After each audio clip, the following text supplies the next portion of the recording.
मेरे प्यारे हुजूर अस्सलाम वालेकुम। वालेकुम सलाम बेटी। मेरे अब्बू का नाम है फुरकान शेख। सुल्तान शेख। फुरकान शेख। और मेरी अम्मी का नाम है लुबना शेख। ठीक। मेरा नाम है सायरा शेख और मैं जिलिंगम जमात से हूँ। कहाँ से? जिलिंगम जमात से। हुजूर मेरा पहला सवाल है, आपकी बेटियां जब छोटी थीं तो आपसे डरती थीं या अपनी अम्मी से? डरती थी? आपसे ज़्यादा डरती थी या अम्मी से? मुझसे तो बिल्कुल नहीं डरती थी। ये मेरी बेटी बैठी हुई है, इससे पूछ लो। मुझसे बहुत बेतकल्फ हुआ करती थी, हर बात कर दिया करती थी, अपने जो शेर बनाया करती थी वो भी मुझे सुनाया करती थी, और पहेलियाँ का अपना मैं इनके साथ खेला करता था, लतीफ़े बनाया करता था। जो एक मैंने इनके साथ मशवरा रखा था वो ये था कि मैं बाद बाज़ार से मिठाई ला के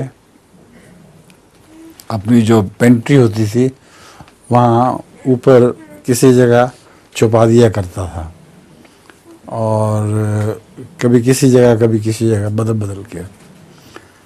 तो इनसे पूछा करता था मैं शौकी से और फ़ायदा से कि आज कौन सी मिठाई आप पसंद करेंगी। तो एक मसलन कह रही थी लड्डू, तो मैं लड्डू भी लेके आया होता था। उसने शौकी ने कह दिया बर्फ़ी, तो मैं बर्फ़ी भी लेके आया होता था। तो मैं कह रहा था आप बताएं लड्डू कहाँ से निकाल के दूँ। तो मैं गौर करता था दिमाग में कि फ़लाँ जगह क्या है ये, और मेरी तवज्जो का असर यह था कि ये बिल्कुल वही जगह बताती थी कि मुझे लड्डू वहाँ से निकाल के दें। और शौकी से पूछता था बर्फ़ी कहाँ से निकालूं। तो उस दफ़ा भी मैं अपने दिमागी तवज्जो से कह रहा था कि फ़लाँ जगह बताए, और हर दफ़ा ठीक निकलता था। क्यों भाई, याद है ना? तो वहीं से लड्डू और वहीं से बर्फ़ी निकलते थे। और फ़ायज़ा शेर भी कहती थी छोटे होते हैं, काफ़ी छोटी थी अभी। शेर एक इसने शेर बनाया था, एक बार मैंने सोचा और सोचते सोचते देर मुझको हो गई कि काला कैसा होता है।